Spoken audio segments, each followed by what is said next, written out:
All right, good evening, everyone. Again, I apologize for the late start. Today we have Ava here with us. She's going to talk to us about media literacy. Unlike the true professional that she is, she has a lovely presentation prepared for us. And at the end, feel free to ask any questions. You can do so in the chat feature here on Zoom or in the comment section on Facebook Live. Just one little warning before we start. This is a safe space. Any misogynistic, homophobic, transphobic, any bigoted language of any kind, you will be promptly removed. All right. Ava, would you like to introduce yourself? Sure, no problem. So my name is Ava Turnquest. I'm a journalist for 13 years, working primarily in the Bahamas, but I have reported for some international media like the Washington Post and New York Times.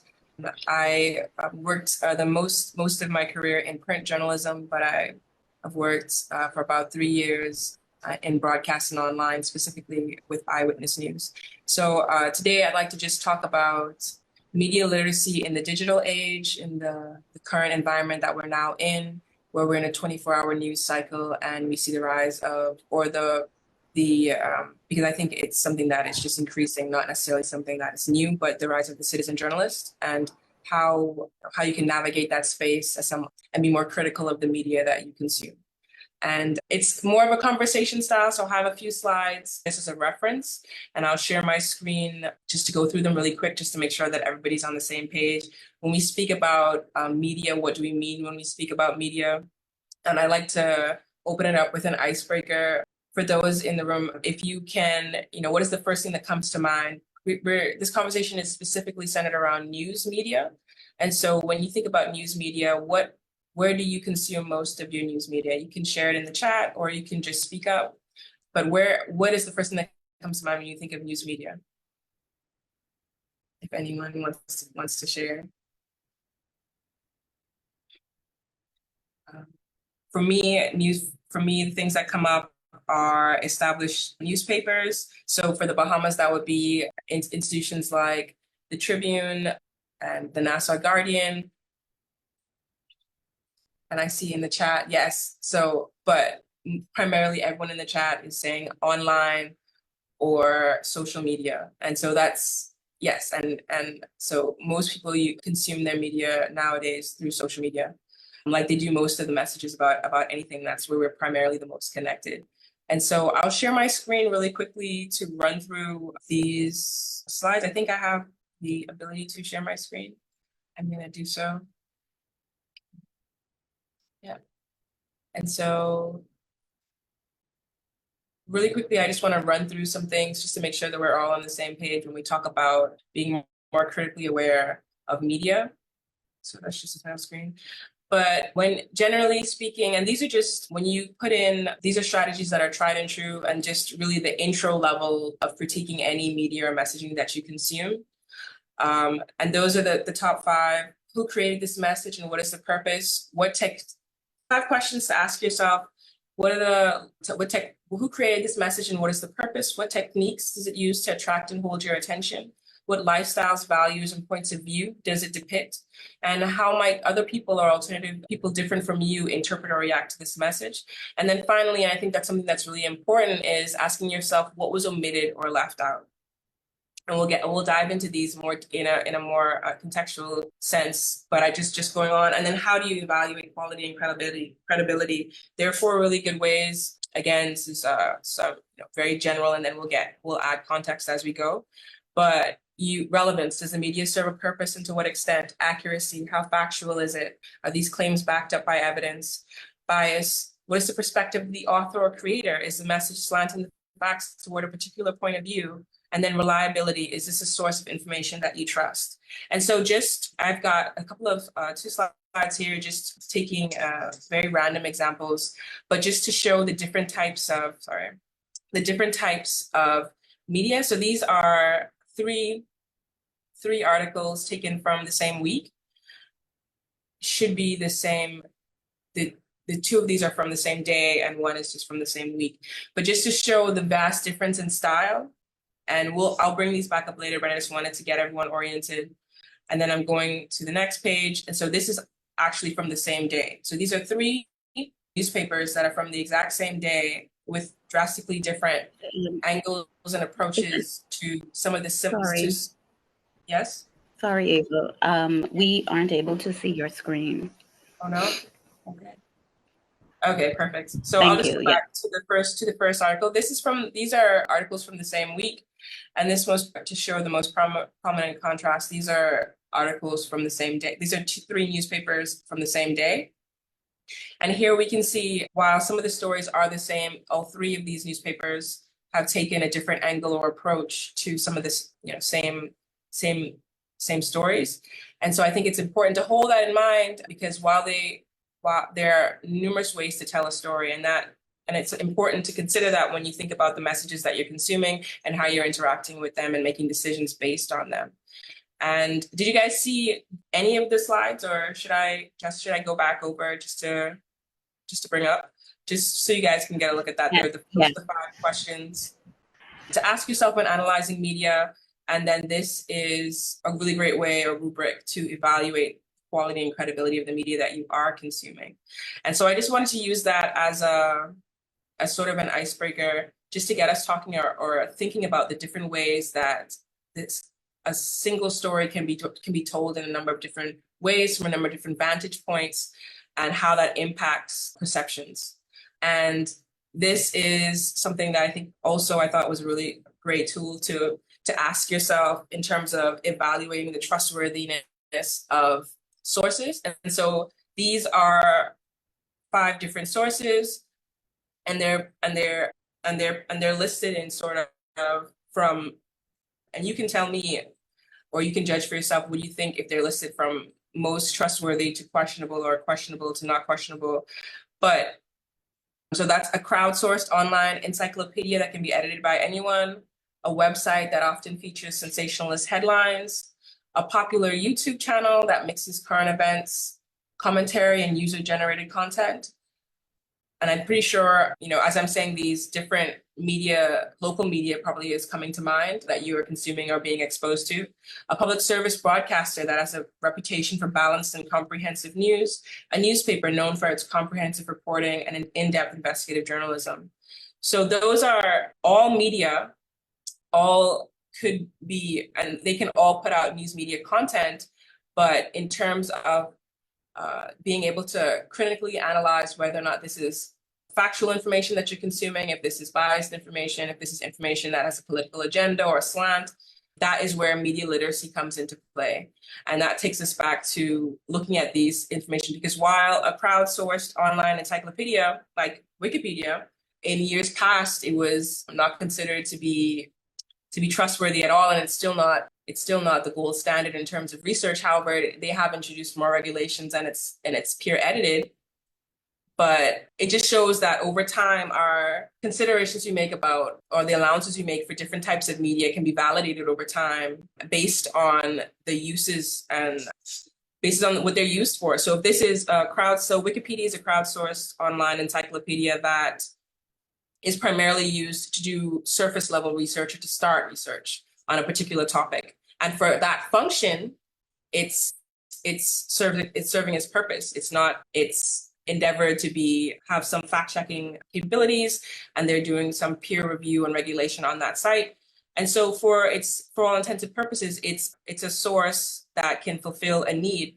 Now, when we look at that in the scope of making democratic decisions or influencing political agenda, will we use Wikipedia for that purpose? No, we wouldn't consider that to be a viable source. And so I'd like to get back into more of the conversation style. I'll stop the share for now, but we'll come back to those news articles just to take a deeper dive on it. But I think what I'd like to have a discussion about is, what the shifting landscape of news media in the country, where we see that each of our established or media institutions now have an online digital presence that is, for the most part, engaging on the same level as social media blogs, as speculative news or gossip news sites. They're all using the same platforms, and it's And with the sophistication of these sites, they are in some respects indistinguishable in terms of the graphics and the type of content that they're putting out. And so how do you, as a consumer, continue to critically analyze the information that you're getting? I think most people in the chat said that they get the information from Instagram or from social media like TikTok, or from online websites, online news websites. In this age now where everyone has a website and it's quite easy to promulgate a website, how are we going a step further to analyze and determine that this information is actually factual? To use examples past, when, in most recent years during COVID, it was very important to be able to have factual information because everything that was being disseminated virtually, and these things had a very real life impact. So if you're following a news, which you believe to be a credible news source, and it's telling you that these are the times or the days, just as an example, when we were during lockdown or curfew, it was very important to have credible information, because if you're following the wrong information, then you're missing out on your ability to go out and do food shopping. You're missing out on or you're potentially breaking the law because you're in contravention of, by following, thinking that some rules have been shifted when they haven't. And we saw a lot of that, a lot of fake news pop up during that time about a return to curfew or a closure of a certain environment that created a lot of confusion and discord during those times. And so it's important. So being able to distinguish veritable news media has real world impacts on your day-to-day life, and also on the types of decisions that you make that ultimately steer the country.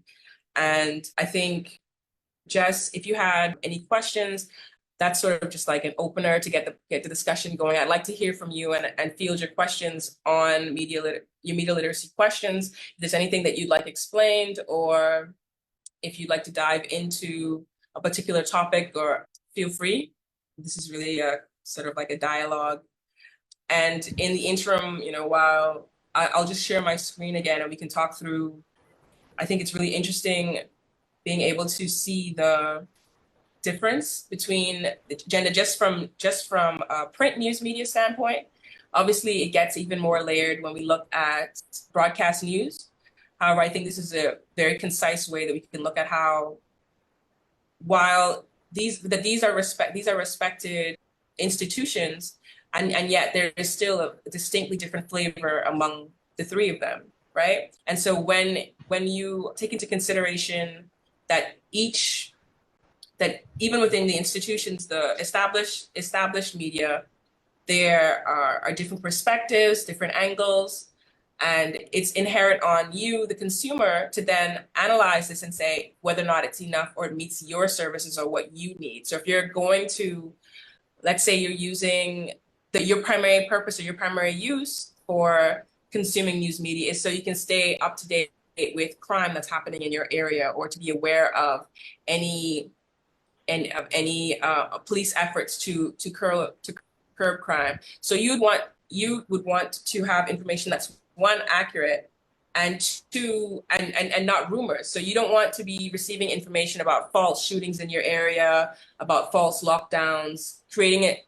You're searching for a clear picture on what is going on in your neighborhood or in your community. You want to be able to not be emotionally reacting to false reports of shooting. Sometimes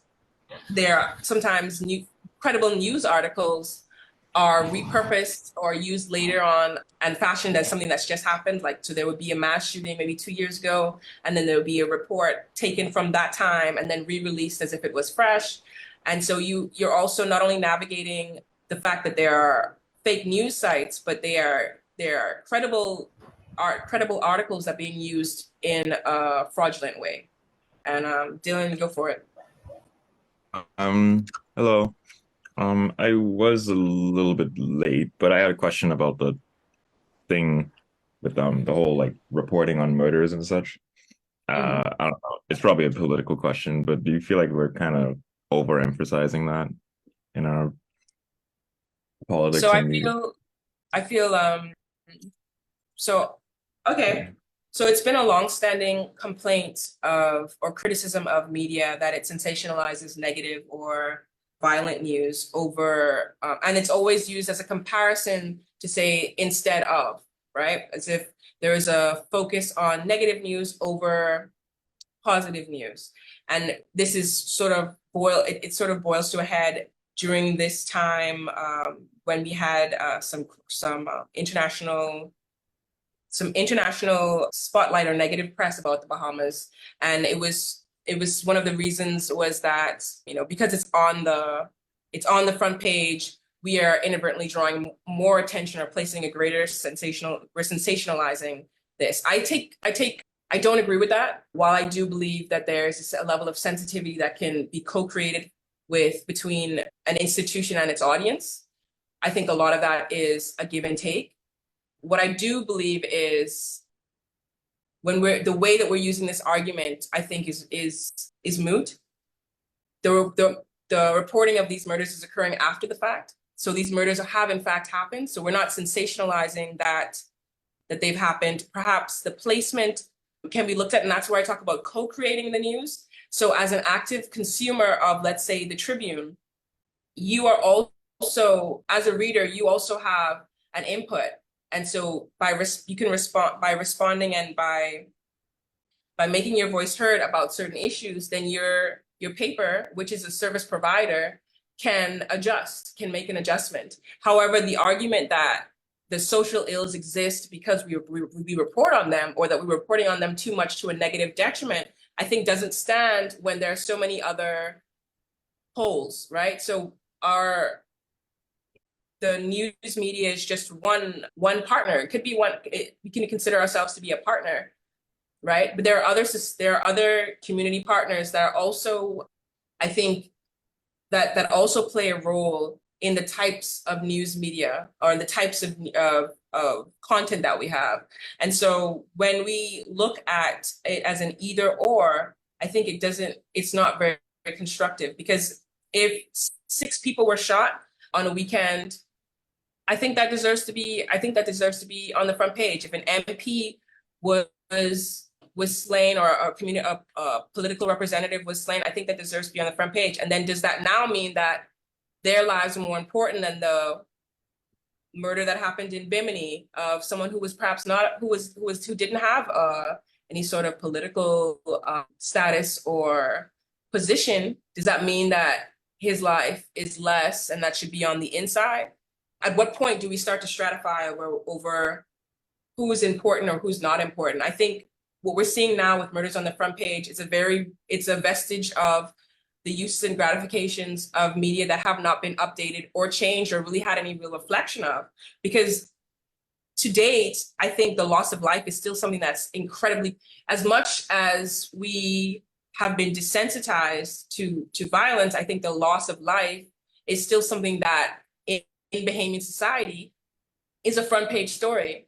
If you look at the roots of our community and our how we communicate with each other and how our societies are built, the obituaries are the most important, or the most sought after day. That's our highest circulation day. That's because of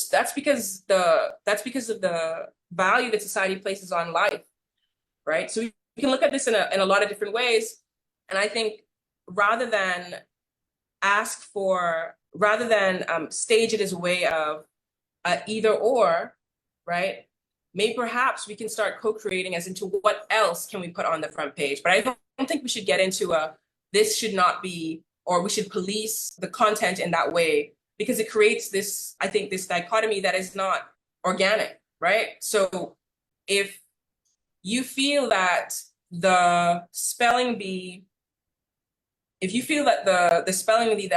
happened in your community is more important than the death that happened in another community, and that should be on the front, and the death should perhaps be on page 7, where people who are interested in death can then go and look, I think we are being realistic about the uses and gratification of the uses of news media in this current time that we're living in. I think that crime is an incredibly newsworthy, especially in a small society like this. It's incredibly newsworthy, but how we consume that and how we interact with that, I think it's more than just whether we report on it or not, because I think it almost starts to sound like it's manufacturing consent in a way. So if we just don't report on it, then it won't be so big, and then what, we don't need to work on it anymore. I think instead of asking why are we talking about it, we should be asking why is it happening, right? And if it should be something that should be a shock and an impact, and you should be affected by it,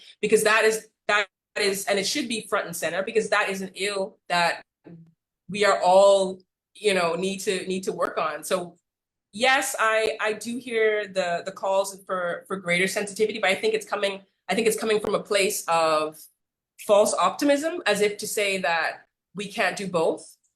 I think both stories can live on the front page. However, what story is more impactful to the nation? What has more of a national angle? And I think this is not to say that there is no criticism, because this is not me defending what you're seeing on the front pages now. This is me responding to the argument of, should murder be on the front page? Because I think when we get down the line of sensitivities and what types of murder and how, that's something that is on a case-by-case basis. But generally speaking, crime on the front page in a small society that is that's so dense and so connected to each other, that needs to be front and center. It doesn't need to be hidden away as if to say that's going to make it more attractive to who? Who should not know about the crime that's happening in our country? Now, should it be the front page story, and should it be a photo of someone being beheaded? No, that doesn't necessarily have to play out that way. But should it be on page 11 when we are, in terms of gauging its impact on society? I don't think so. That would be my response to that. And I'd love to hear from others how you guys feel about that. It's a very big thing, and I think in high crime scenarios it becomes a scapegoat tool to not address real issues. I don't think shooting them, it's not shooting the messenger, but it's asking, why is this message here? Well, we know why we're reporting on it. We're reporting on it because it happened, and it's not going to stop. It's not going to, just because you don't see it or you're not confronted by it. What about the people that live next door? They're to the murders that are happening. This is their everyday life. And so if it's bothering you to the point where you don't want to see it, well, don't look. But that's the reality of what this country, that we're facing in the country. That's what's happening on the ground. And I think that would be my response to a question like that. Okay. Thanks. That makes sense. Thank you for that answer, Ava. You gave us a lot to think about. To remind everyone, there's still time to put any questions in the chat. There's one question that talks about the impact of, quote, fake news on democracy and decision making. And do you think that consumers understand how that might affect their daily life? I think where we're at now, it's not so much the impact of fake news. I think it's the impact of this lack of media literacy, because if we're now in an environment where we're constantly being bombarded by the headlines, the little bits, the notifications that pop up from the different social media apps. So if you're getting all of your information, let's say from IG or from Twitter, when it makes a notification, it shows up, it just shows a little small snapshot. And that could be from a credible news, but because they all look the same, it's all coming from the same platform, right? Mm-hmm. And so when you initially click onto it, even though you later find out that it's fake, you're still affected by that reaction, that stimulation that happens when you see something that's triggering or shocking. So if I see something that is, I think one that's really impactful to people that live in Grand Bahama, when I see something that they say the resort has been sold, right? And it's just a little pop-up. And then when you click on it, you see that it's actually some fake news thing, but you've already gone through, let's say you're someone that's deeply tied to that area or economically impacted by the resort being stagnant in the way that it is. You go through that emotional response. You can't stop yourself from doing that. And you don't wait until you decide if something is factual before you do that, right? So I think really being able to do an internal check or be able to analyze how you're using media, how you're responding to it. Because even though something is fake, and I would ask you guys, another thing to think about is when you encounter a fake news article, how long does it take you to dispel the thing that was fake? Do you immediately just stop thinking about it? Do you immediately move on? Do you go then, if you have shared it already, do you go then and delete it from wherever it is that you shared it? No, you just move on with your life. You've logged it. It's not real, but it's still in there. You're still making decisions based on that, even though you have to later correct yourself. Oh, that's, it's a cognitive dissonance that is something that we live with now in this age. And I don't think we've really understand not just the impact of fake news, but just the impact of this constant media consumption on us. And I think we are drawing this line in the sand between fake news and real news. But if you do a look at how these things are being presented, it all looks real. It all looks factual. It's not until you read through the entire thing and you do the checks that you realize, oh wait, this is not actually, these news sites are very sophisticated and they're just blogs, but they're collating and information from credible news sites. They're mirroring credible news sites and their way that they're presenting the information. And so it's really tough because, which will take us into Alicia's question at the bottom, what's the intent or what's the agenda behind it? Does that matter? Or is it solely that the information is factual? Because that is another, because before there was clicks, there was just papers to be sold, right? And so the intention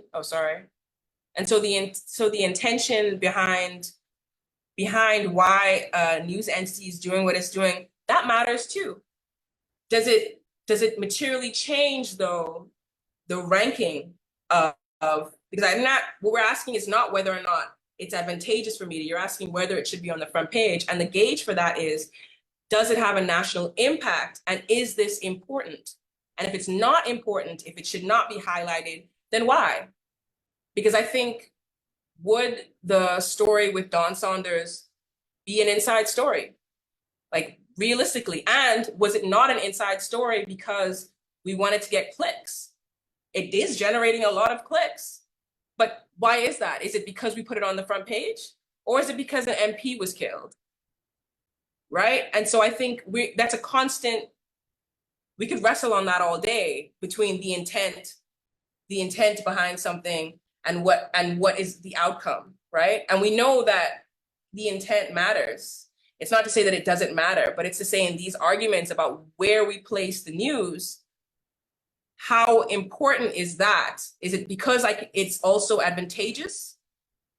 Because I feel like we'd be wrestling with this. How do newspapers survive? How does the news media make its money? Through advertising. And what is this thing that they're selling to advertisers? Reach and readership. And so this model has never been a secure model. We're not moving away from something or moving into a territory. This is the actual root of the system. This isn't a community-based newsletter, right? It's not a free service. It can be. I'd love to have that model, but let's couch it in the reality of where what we have, the system that we've created, the fourth estate, and how that fits, as an economic model, as a social model, and what our uses for it is. We've entrusted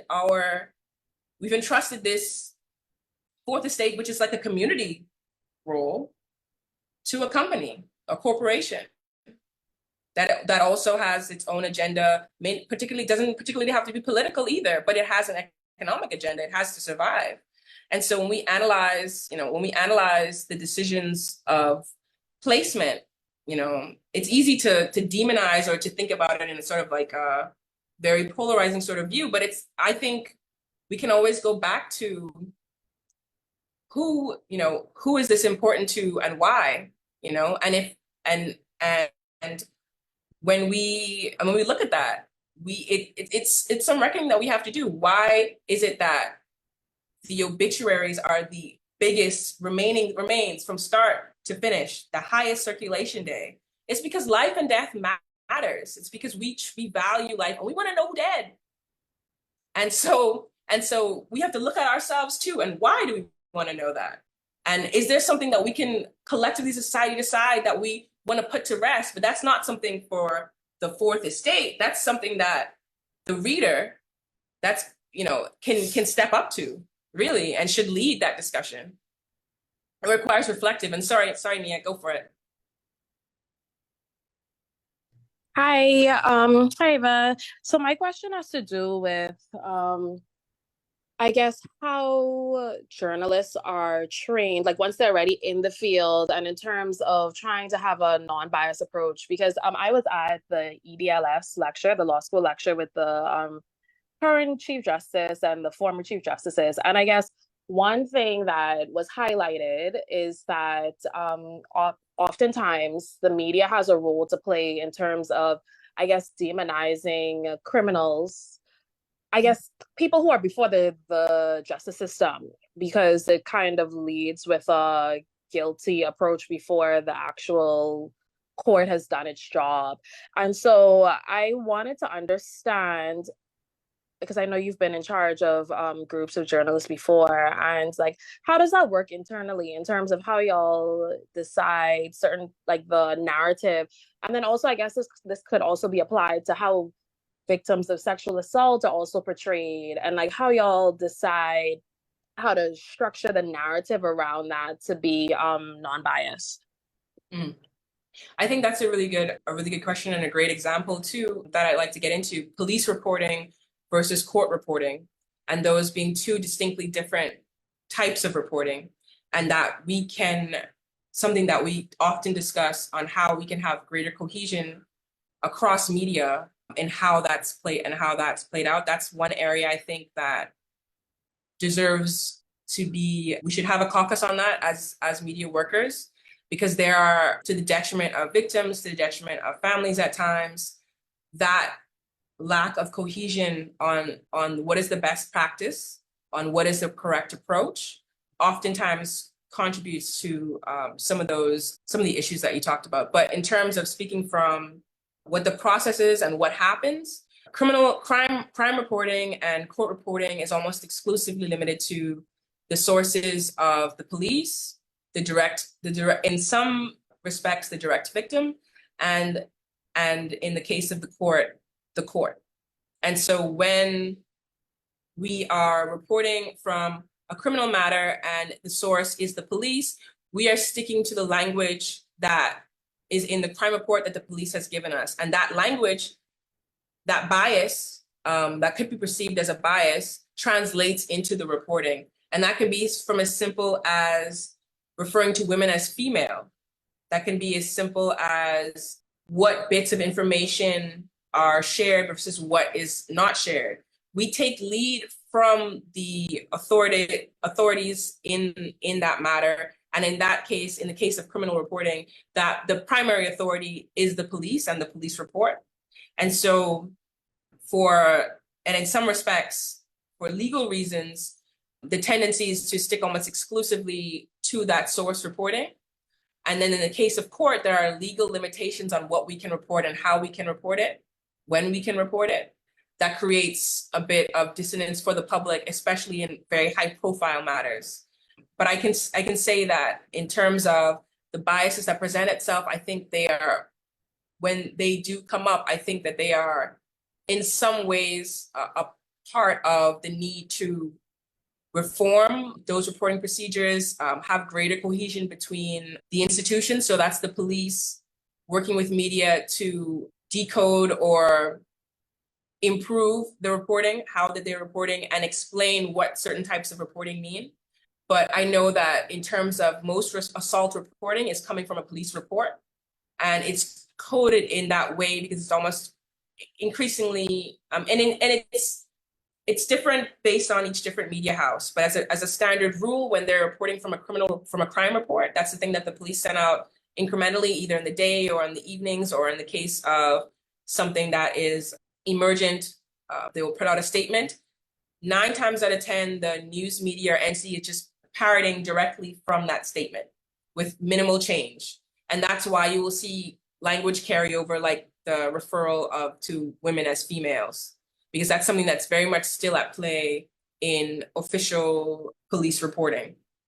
And then each media house can then make that determination on their own, based on their own style, that they will then change that female to women. But as you see, and bringing back in now the landscape that we're currently in, where you are in an attempt to be first, or you want to break this news to your audiences, the time, sometimes we're just snapshotting or copy and pasting that police statement and then putting it onto your media platforms. And so that's without a specific example. That's a general take. But then as we go into specific examples, and I can think of a few in recent times that I think are still being adjudicated on. So I don't want to open the floor to discuss in any specific detail, just because, well, we can't. I would hope that everyone will be responsible, that I don't want to invite any undue discussion about something that hasn't been adjudicated or is still being adjudicated on. But just to provide a bit of background, in the terms of police reporting, we are following the police. The police is our primary source. The victim is a secondary source, and this is also a process that I think could be reformed, but would require more cohesion between the law, the different agencies and institutions, and media training on both sides, so that media can fully access or feel empowered to report on things more within their own styles. There's so much fear of being wrong, because whatever we print, while we are getting it from the police, we also share a responsibility that if it's inaccurate or libelous or slanderous, for printing it, we are also on the take. So if I'm in court and someone says something extremely, if someone says something, let's say if I'm in court and I'm covering a court story, how I report on that court story also matters. Even though I'm protected by the fact that this was said before a judge, I cannot be found to spread or promote libel or slander. And so I find some frustrations from the public when there is obvious reporting that does not feel accurate or doesn't fully encapsulate an event. However, in most instances, we're following the official source, and that source is in legal matters would be the police or what's being said in court. I know that can be frustrating, but I think that there's also room for better standards and more stringent standards across the board. And I think that comes from an active citizenship and an advocacy. The public has an awesome sort of role in, while it's our job to give a voice to the voiceless, nobody is voiceless. In terms of advocating for better standards from the institutions that serve you, you should definitely not be discouraged and should actually reach out, write letters. That letters to the editor page is not just for politicians to make a point. It's also for you as a consumer, as a reader, to let people know. I mean, and they choose what letters that they publish, but they do read them. And there are spaces that you can advocate in, and that I even if it's just reaching out to reporters, they have email addresses on their story. You can talk to them. I mean, 9 times out of 10, the only communication that we get from the public is criticisms, and that matters. We receive all those criticisms, and if I could tell you the amount of times that, and I'll tell you a very simple one. I remember I was a cub reporter, and I got a really beautifully written letter from a pastor talking about subject-verb agreement. And it was extremely embarrassing, but he was right. I had been misusing, however, or I wasn't writing it in the right style. My editor hadn't checked me on it. But here's this man just wrote me a long thing. And I've never misused that word ever again. And, I messaged him back and said, but sometimes you don't message back. Sometimes it's one of 30 emails complaining about something. But if you don't make your voice heard, then it's just going to live in your thoughts. And it's no help to anybody, right? And I think the way that all institutions manufacture consent is by using, well, I didn't get a complaint. Nobody said anything. I mean, think back on any gaslighting situation you've ever been in. One of the things that they say is, but I didn't know. you didn't say. No one ever, so I think a part of this rise of the citizen journalist is that you're saying you're demanding better standards, you're demanding better services, and as a service provider, the media is obligated to serve you. And you know what happens if they don't serve you, if you don't meet their needs?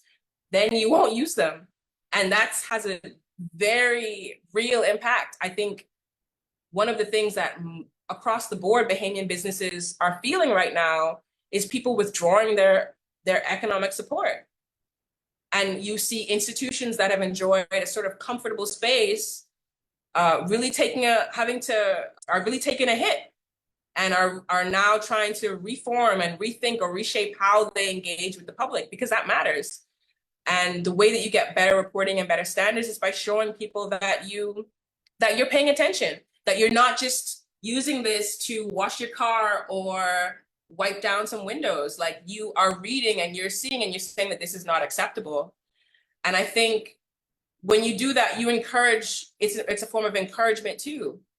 Because like I said, most people don't, you read and consume the news, but how are you engaging with us? As a citizen, you are a source as well. You're a credible and valid source. You can speak to your experience, and you can provide insight and perspective that nobody else can. And while as a citizen, just a general citizen with maybe perhaps you're not in any associations or clubs, you're not connected to anyone, you don't have any political status, you're saying, how can my voice be heard? Well, there are some avenues that you can take. There are, each news media institution has a contact. The reporters have their contacts. Reach out to they're real people in some respects. Sometimes, there's a push for AI, so maybe they're not all real people, but they're at least in the Bahamas, these people they shop at the same food store, they go to the same church, they are also members of the community. And I think that's something, when we look at examining bias, and we look at examining what gets reported and what doesn't get reported, that's also an aspect of it too, but there are a lot of options, right? And so because there's been it's been a great equalizer, this access to technology, it requires more standards. It requires everyone to step their game up. And going back to an effective fourth estate, I think is also, for it to be effective, it has to be a synergistic sort of thing going on. It can't just be that you're mad at the media for not exposing something when you're not, there's no something gets exposed or something gets, and then there's no public follow-up, right? So just using some tried and true things, like, I really care about freedom of information. I've written about freedom of information for the last 13 years. We are now at a stage where we actually have freedom of information FOIA legislation. It's not enacted, right? So how does that feel as someone it's like, we're so close, but still so far, because even after it gets enacted, there's so much to be done to even make it effective, or you be able to actually use it, right? But that was through, if that was based on the number of people that have asked for it, then maybe we wouldn't even have legislation, right? So it shouldn't just be that journalists aren't just altruistic. We just magically know what to advocate for and what not to advocate for. The public decides that. Society decides what's important from what's not important. If we put out a story and there is no engagement, there's no response, nobody cares about it, right? In a sense, nobody cares. It's not true, but just to use that as an example, then does that story get a repeat? Do we go back to that MP and chase them down? Or do you pursue things that will get engagement? And that goes back to the economic model, of the news. And I think I think what's so great about this environment that we're in now is that it's becoming increasingly more important, your intention and the standards and the quality of reporting. It's even more important now than ever before, right? And as such, it's a really great, and the gaping maw of content creation is that's at such a peak that, you know, the voice of the citizen, this is a time that you can be heard because we're listening. Everyone is listening. There's this constant scrape for Bahamian voices, for issues, you know, for sensationalism. You know, you should definitely, if you have things that you care about and would like to advocate for, you know, write that letter, DM that reporter on their official page. Don't go searching for their personal accounts. Use the methods that are, use the avenues that are there until we create new ones. But it starts with participation. It starts with not just passively consuming. And I think it's something that we, as Bahamians, we're reactionary. So it's not about waiting for us, the media, to upset you, right? Or waiting for something to get to a boiling point. It's about, like, you know what, I want to see more positive news. I want to see not just more positive news, because what does that even mean? What's positive to me may not be positive for you. So queer rights is a positive thing for me. Is that positive for other Bahamians? Maybe, maybe not, right? So that's also so subjective. What you could say is, I would like to see more news about Bahamians playing hockey in other parts of the world. And so now that's a story that our features reporters can jump on. That's an angle that can actually be pursued as opposed to a goalpost that can just be moved based on who's upset at who that day, right? So when you're looking for an excuse as to why society is the way that it is, the example is there is no excuse. There is none. What are we doing to change it, or how are we impacting it? As opposed to, you know, is there something in your mind that you're thinking it should be? Well, tell us. But if you don't have any solutions, then it doesn't really matter. You know, if you don't have an idea of where you would like it to be, how are we going to get there? I guess is the point. And now reflecting, that's why you have media literacy, because you're going through and you're grading the level of the media and the content that you're consuming. You're saying, this is not enough. This is actually not up to par. And then you're taking it the next step, which is work, understandably. But I feel like if you're going to complain, you got to do work, right? So if you want things to be better, and I think even complaining is work. Like, making your voice heard is work, babe. Like, but instead of just sucking your teeth and, like, maybe telling it to your friend, like, actually, you know, say it and stand on it. And let's create this better, this sort of, like, magical, love-filled place where murders never happen, so we can keep them off the front page, where people aren't being economically exploited, where migrants aren't forced to make life or death decisions in order to seek any sort of equitable yeah. But you just, it has to move, I think, for citizens. And again, it's not a defense, because we can go and pull down many examples of opportunities to not sensationalize murders that could have been taken. But I think what's also important is suggest something better. I think what the key thing to understand in a media cycle or in media literacy is that you are the source, you are the audience, you have a role. And if you're fully actualized or active in that, then we would see that change actively.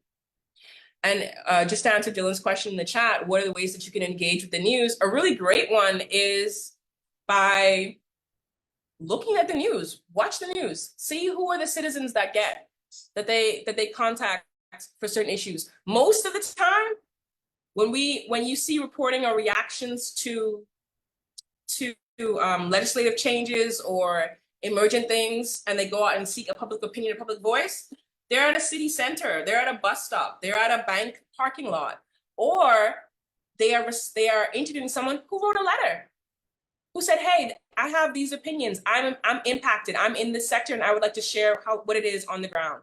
They don't just magically intuit these people, you know. These people aren't. Sometimes it's literally just someone calling in randomly to the news station and saying, well, not sometimes, most times, you know, that the thing that breaks through is just the person that calls, the person that sends the message, the person that actively follows up.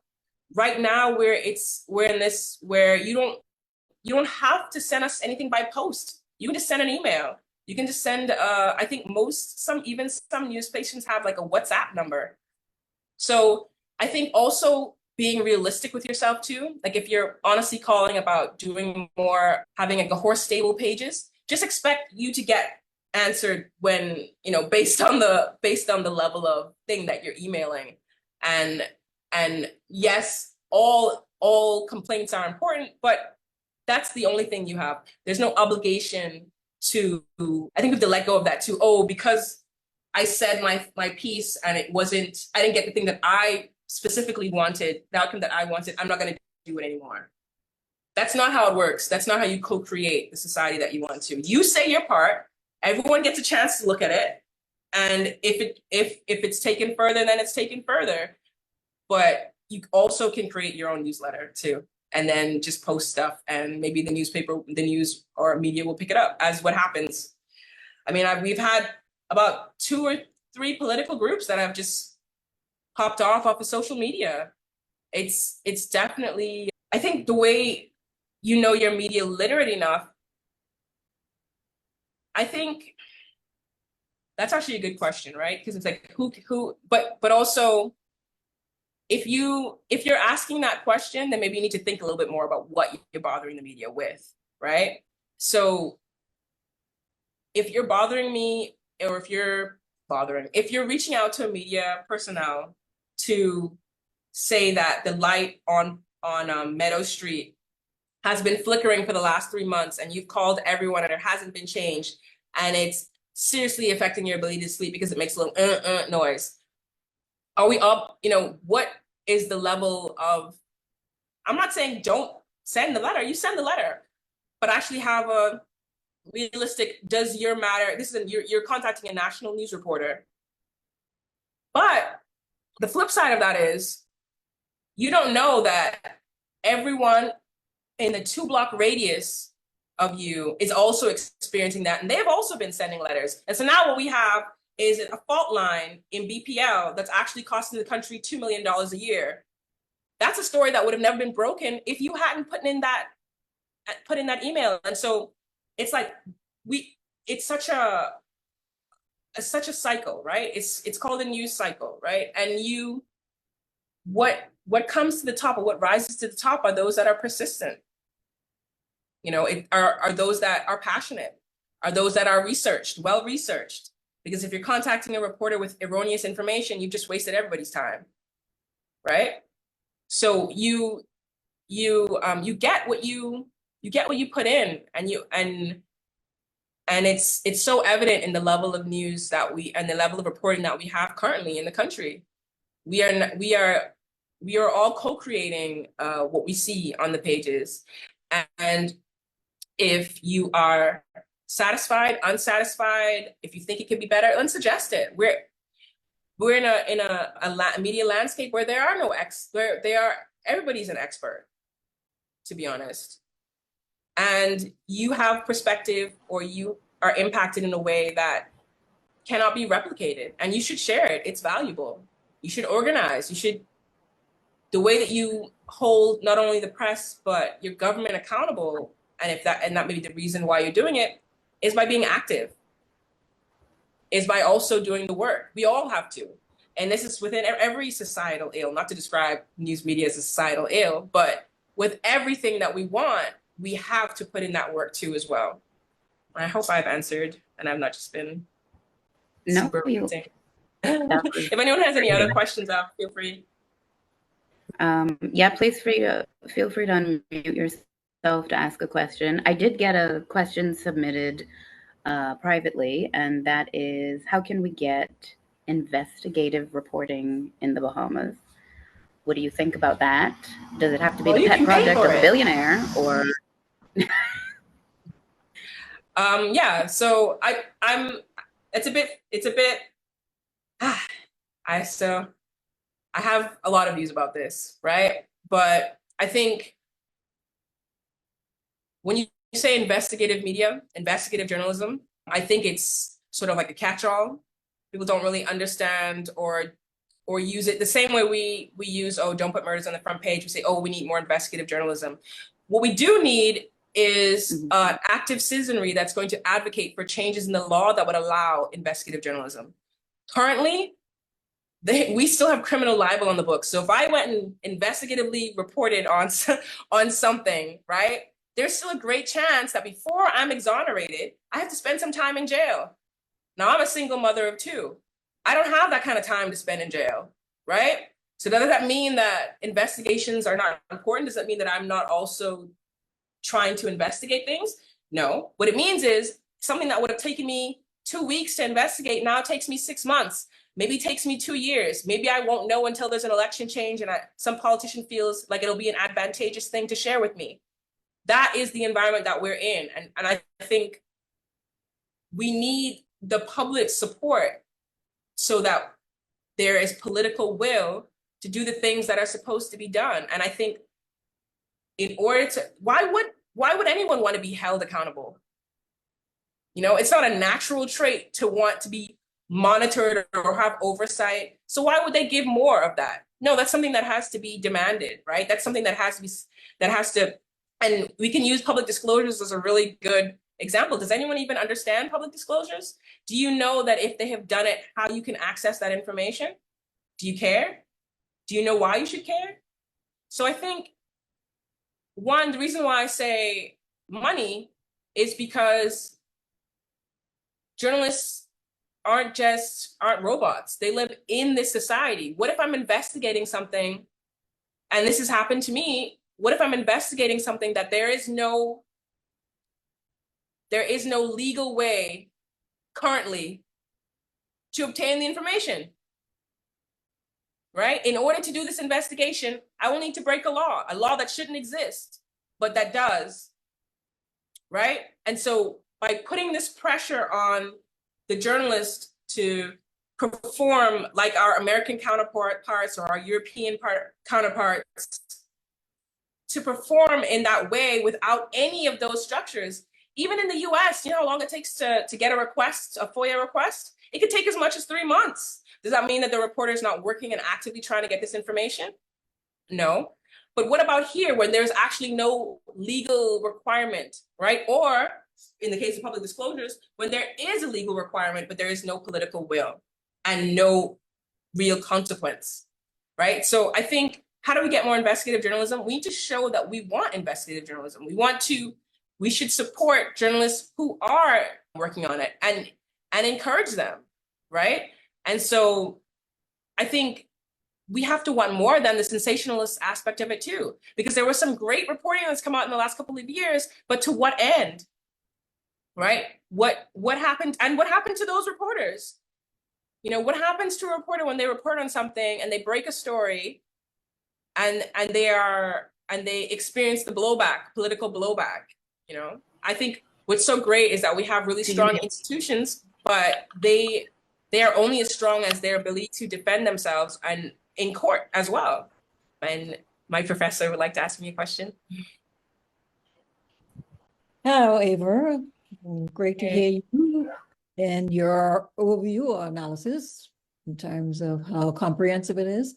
So my question to you is, do you have a media literacy initiative, or has one been started by journalists, or who should lead this? That's a great question. I don't have one. I think even in putting together this, sort of my thoughts about this conversation today, this is such a loaded question because this is my former professor, and we did a lot of work together in creating some of the groundwork for a media association in the Bahamas, or the resuscitation of one to varying success. And I think that, and she's also recently published another text on gender equality in the Bahamas that I also like to reference when we talk about news media bias. But to answer your question, I think a media association or a media representative could lead this discussion. But I think this is something that should be taken on by the education sector. Media literacy is something that we teach. Literacy is something that we teach in schools, and something that recently some reporting has come out that we don't do well enough of. right? So not just media literacy, but just literacy in general, we need an overhaul of the teaching surrounding. So while it's great, it would be great if we had a media association that could advocate for these things.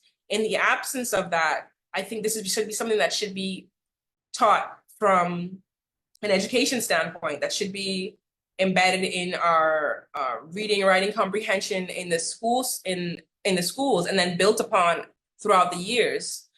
I think media literacy in the terms of digital media specifically should definitely be a part of the curriculum. And I think in terms of leading it, I think that's where it should be led. I think that there are specific reasons why a media association would want to advocate for stronger media literacy and for increasing media literacy. That's something that can also be done. But in terms of who should lead it or where it should be current, like where it should just live, I think that's, you should be taught that in school at some base level. It shouldn't be as an adult, we are, and it's by no fault. I mean, some of these media stuff is coming out. Some of the things now that have come out are so sophisticated and advanced. When I was in school, they couldn't have taught it because it's changed so rapidly, right? But I think now in the 21st century, we should really have media literacy embedded in curriculum, because that's such a big part of the education of youth now in this digital age, especially with there's AI, there's the prevalence of social media in every aspect or every facet. Every institution that you engage with now has a social media presence or platform. How do you engage with them, or how do you view that content? It's specific to the different entities now. Like, you don't have to read a news release. It would be great if you did, but BPL has its own thing. So you can follow and track the statements that it's making in their raw form almost seamlessly, as opposed to getting your digest from a respected media institution. What you'll probably find added to that is context and alternative viewpoints in a media representation. But what about, we need to find a way to navigate all this information that's coming in, and we're constantly being we're constantly having to filter out and find our ways to cope with it, in a sense, and how its impact on us, screen time. I think all of it is connected. And I think it should be, education sector should set the tone, right? And then the media can advocate for our slice and how it impacts us and the things that are for the uses that we would want people to have better media literacy for. But I think as a root, being able to critically analyze the things that you're consuming and how to process that, I think that's something that should be taught at a curriculum level from primary throughout high school.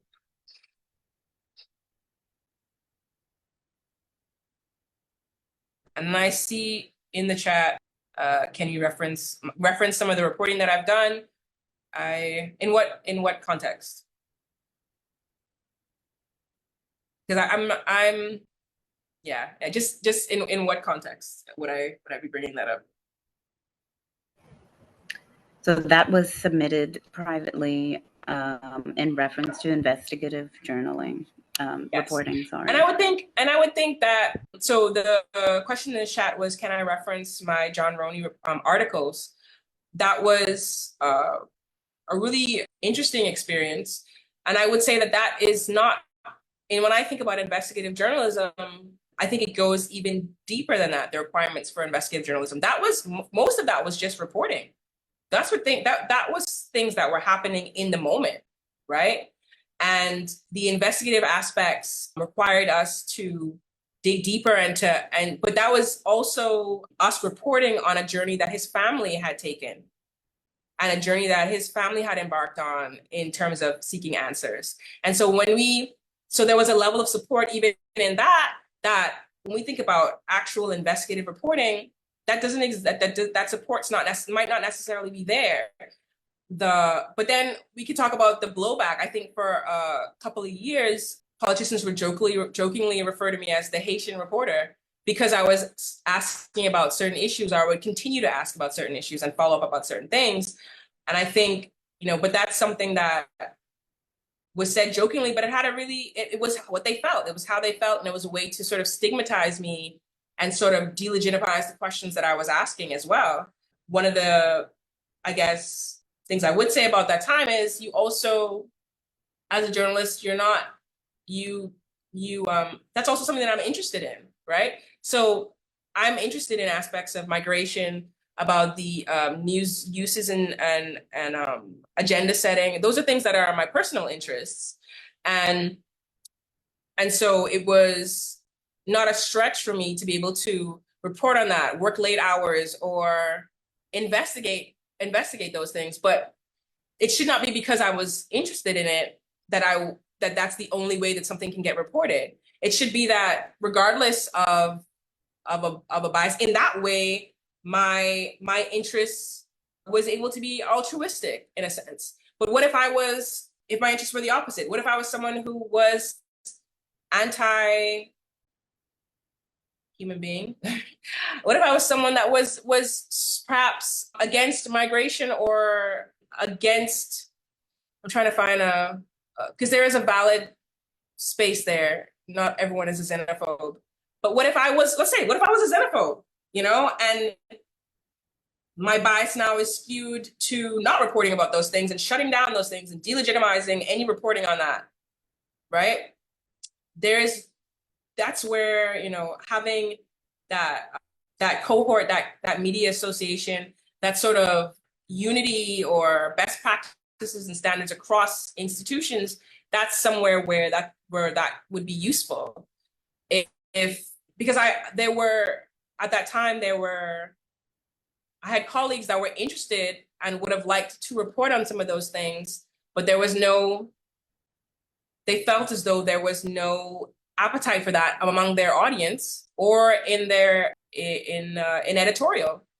And so how do journalists support each other? Because it's just another industry, just as any other industry. If you are a police officer and you were working 24-hour shifts, you go through a lot. You won't, who's advocating for you? If your police staff association isn't saying, hey, not just you have an issue with this, it's impacting all of us. We all think that this is something that should be changed. That's a strength there. That's something that doesn't currently exist. And it's only when there are these broad sweeping, I think I can only remember just seldom few times when there was a consensus among media to respond to a certain thing. We've responded to attacks in like ways, but in terms of joining hands or creating some sort of unified position on something, that's very far and few in between. And that's because of the economic factors too as well. We're all competitors and in a very small market. And so I would love for there to be more media association, there to be more robust media associations, not just here, but also with our Caribbean neighbors too as well. I think there's so much that we can learn from their struggles as we are such a young country. But yeah, that requires me to do more work as well. So that's something that I think will happen. And that's something that we can all advocate for. Certainly go for it, Dylan. Hello. Hey, sorry, I had to unmute.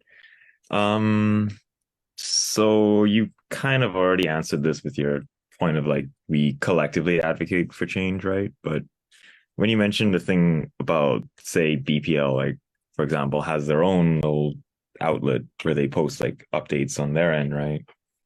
I personally have a problem where like things are a little too decentralized. Like as far as I know, I haven't seen any outlet talk about the Palestine situation except Equality Bahamas had like, what was it? It was a seminar with a speaker on that, but nowhere else. And if I didn't happen to already be following it, I wouldn't have known about it. I think that is more of a question of news sources. So you are asking, why isn't your news media reporting on an international event, a major, however you feel about it politically, a major human rights atrocity that's happening that has multiple implications across many, many different areas? Why isn't there more reporting on it, right? Well, one, there has been some reporting on it because recently we had, at the political level, I think the Prime Minister made some key statements about it that has pushed it into the fore, right? But why did it take the Prime Minister talking about it for there to be any sort of local coverage? Well, that is a symptom also of that is, sorry, I was distracted by a question. That is also more so the uses in what are you using your media for, right? I think by demanding more international coverage, but I think most newspapers include an international section where they talk international news, but what goes in there is pretty much the purview of the editor, I guess, of that day and what is trending. I think, and this is just like, we could deep dive on this, but the US media has been very skewed on Palestine. The Western media in general has been very skewed on Palestine. The reporting has been very, very, and sometimes even unacceptable by US media. And so I think in following that, because the reporting also has been so skewed, the US sources that we're using now that reporters would look to, if we're going based on that, they haven't reported on it in any sort of real way. There has been almost daily bombings. There's been so much that's going on, even just at the UN level. But if you turn on or if you look at your US media sources and sites, unless you're, like you said, deeply following this, you're not going to get up-to-date information. They're not reporting it in a manner that we are used to seeing, even with the stuff that happened between Germany and Russia. This is just, the reporting has just been, and I have a very clear view on that. So I'm going to leave it there just for the sake of objectivity. But I think global reporting on Palestine and the genocide there, or whatever word you want to use for it, has been completely skewed. And so we can't look to, there is no model outside of Palestinians and the on the ground reporting that's coming out of there. There's no model to follow there, I think, because the information that we're getting is just not, it's not like you say, like, we're reporting things because a murder happened, so it's on the front page. This is not what's the level of atrocity that's happening or that's going on, and then what global news media has, how they're covering it. It's not in alignment. So I don't think we can use that. And so when we look at what's happening locally, I think it's just a symptom of that, to be honest. And then also this is gonna, how am I gonna say it? But also let's take a look at and this is cut by the fact that our Prime Minister strongly advocated for a ceasefire recently. This is sort of underpinned by the level of influence, economic influence of all actors and stakeholders, right? So what are some of the major interests or influences that would make reporting or covering Palestine locally more complex or dramatic, or maybe they just don't want to get into it, you know?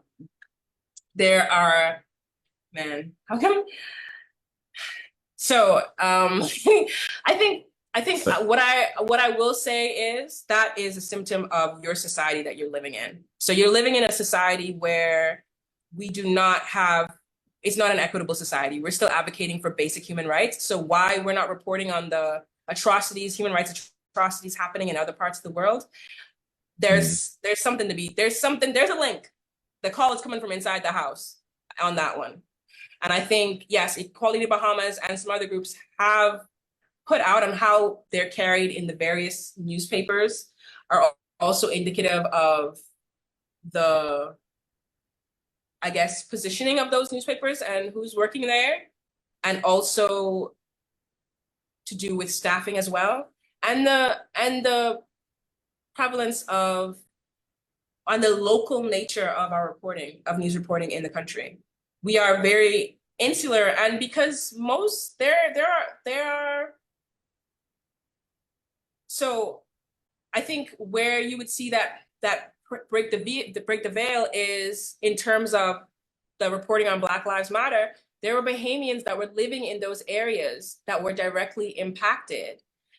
Is it that we are not hearing stories of Bahamians in Palestine? And that is something that I think that's something that can be explored. Are there no Bahamians there as to why we can't find a way to bring this coverage into play from an objective standpoint, just to say that it's happening and have a discussion and open discourse on it? Are we looking for that local nexus to be able to draw that in? Because that's what generally happens when issues of this magnitude, there's usually, when even going back to earthquakes in other parts of the world, there are Bahamians there. Bahamians live everywhere. And so when things are happening, that's usually the draw point that would bring that story into the local fore, because it's happening through the lens of a Bahamian. And so if it's that, barring that, it lives on the international pages, which are very far from the front. But that doesn't mean that the coverage is not there or that there is a positioning against it. And I don't know whether we can say that there hasn't been international coverage space on this issue to the point where we can say that it's being ignored. But I can speak to perhaps why it's not taken shape in the way that you would like, is because it's not directly apparent. And that's the job of society as well as the reporter to find it. And that again goes to the political positioning, right? But if there is a group like Equality Bahamas, their statements are being published because they're making them. Now, again, going to manufacturing consent, if you want to see more coverage on Palestine, you need to make more coverage. You need to make more statements about it. You need to ask your MP to be vocal about it. Go to the actors that do have status and say, hey, what is your position on it? You might be shocked to find out how they feel about it. Maybe that's why, but it requires, as we said, being able to co-create this thing, right? And looking in the chat by someone that I miss very dearly, Rain Morgan. How feasible do you think a neutral, unbiased media association is in the Bahamas, given the potential political retaliation and culture of nepotism? That's a big one. And she's asking that from Canada. But I think that it is feasible, right? But without the systems and regulatory framework to protect people, is it fair? It's feasible, but is it fair, right? And in managing expectations, we all live in this society where it is illegal to pay for your license and registration without taking your car to be inspected. But does it happen? Right? And if it's happening for you, like, you read the paper and be like, they're cracking down on irregular license registration. You're like, yeah, get those people because you don't have a connect. But if your uncle worked there and you never had to stand in that line, are you as impacted? Are you as mad as the people that are being sidelined because of this curry favor? So it's like you have, I think it's feasible. Everything is feasible. You don't know how feasible it is until you actually start putting 2 feet behind each other.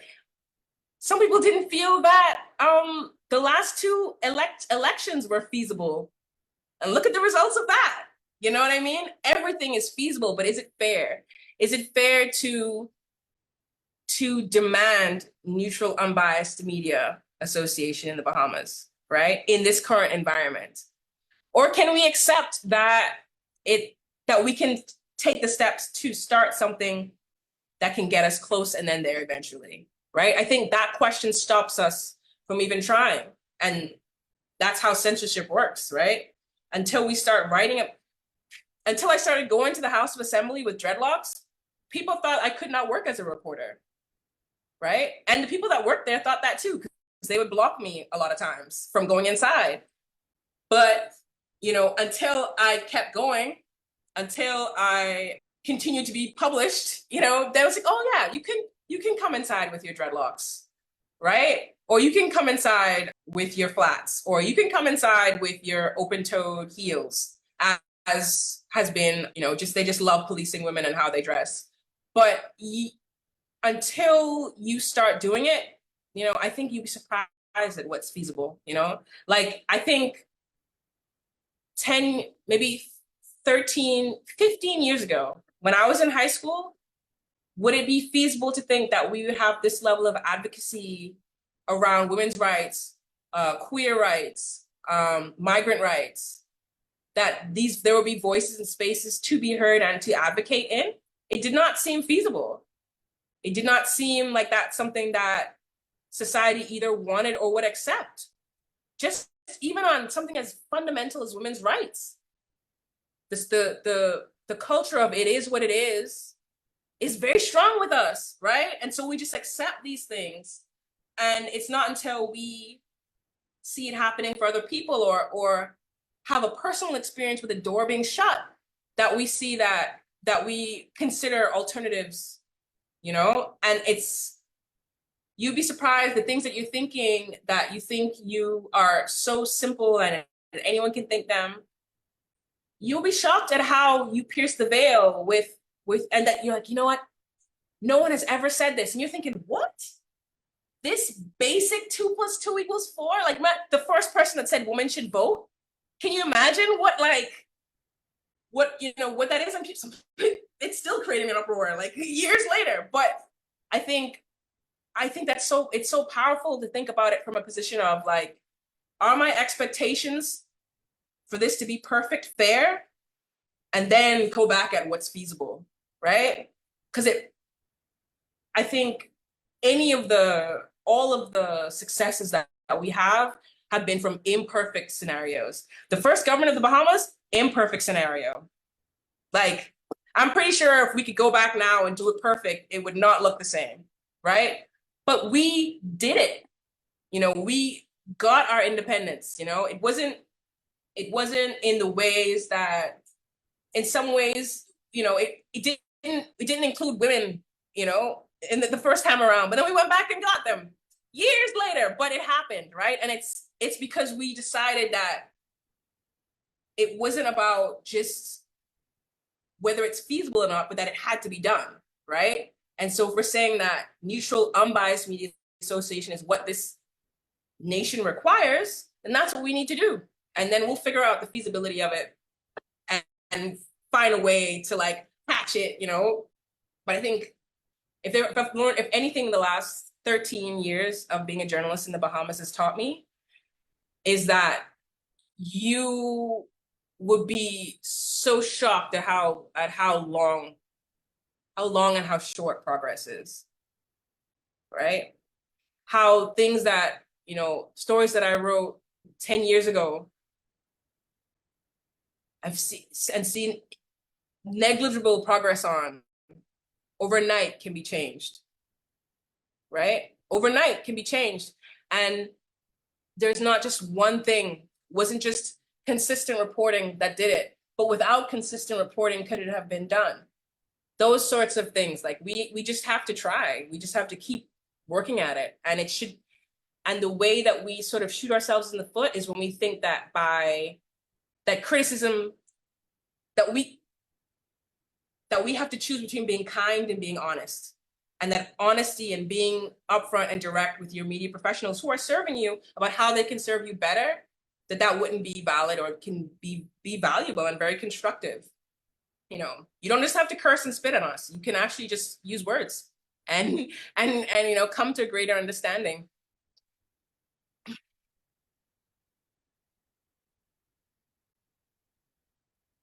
Go for it. Oh, sorry. Was someone else? Did you mean me? No, I was actually going to tell you that you could. I saw your hand up. Oh, to you, Ava, does media literacy also mean like knowing how you can respond, or like what avenues you have to like actually, you know, respond to the headlines? Yeah, it can, but I think that comes with research too. So that's not particularly so exclusive to media literacy. But if you have, but with anything, like if you want to join a soccer team, like you want to be a soccer star, well, you start by researching what are the soccer clubs in your area? What are the teams that are competing in your community? Right? So by just doing a bit of research, you'll find out that maybe the thing that you want to advocate for, that you want to be heard on, there's a whole group of people and they meet every Thursday by the Burger King. Like, instead of going it alone, maybe go talk to those guys and collaborate and be a stronger unit. Talking about something as a person of one is a lot different when you're a person of people of 40. I mean, let's just look at the COI. I think there's a strength in numbers and in finding your people and advocating passionately for what you believe in.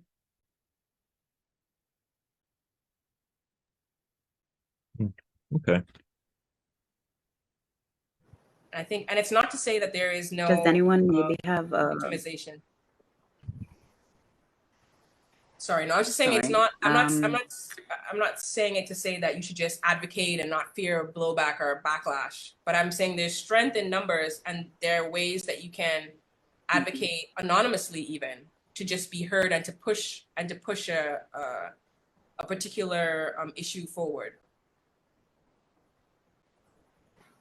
And it's a good overall message. It's scary to use your voice, but it's necessary and in big numbers and supporting each other. Does anyone maybe have a final question? We have gone a little over. We don't want to take over Ava's night. We might have time for one final question, or if not, maybe a final message from you.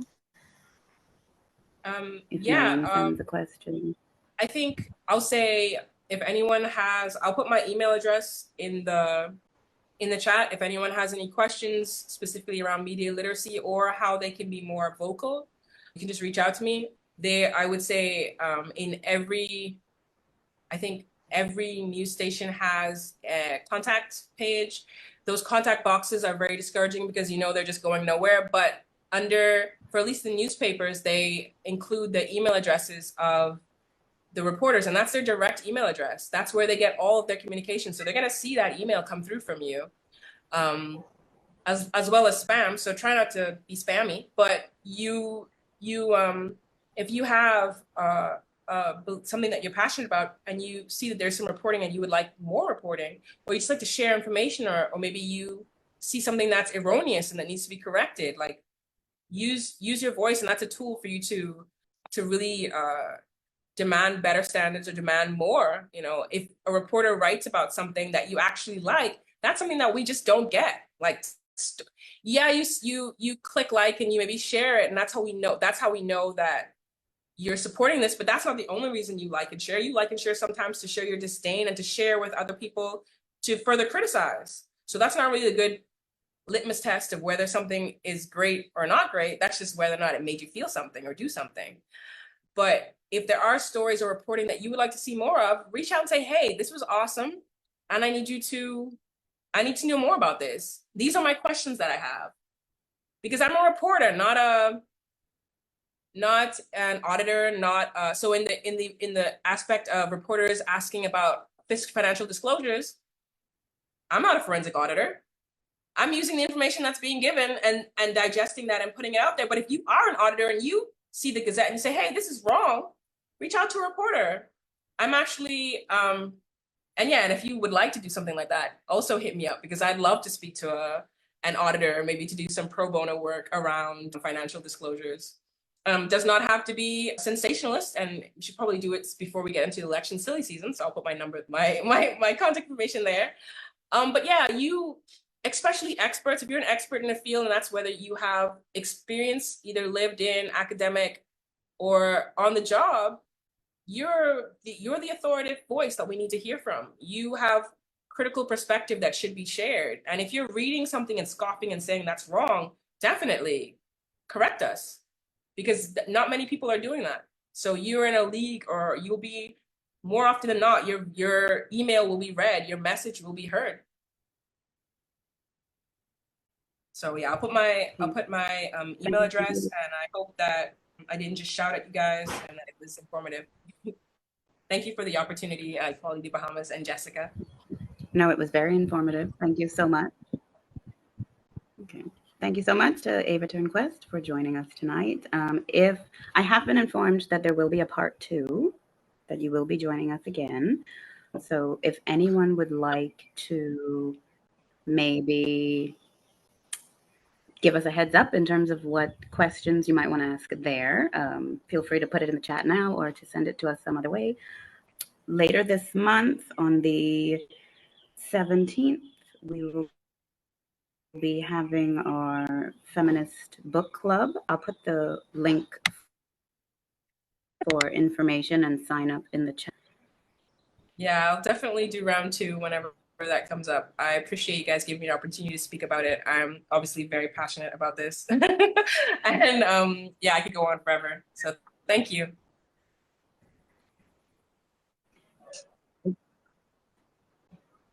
Thank you for joining us. It was great. It's great to see and witness the passion. And my takeaway will be to send more positive feedback.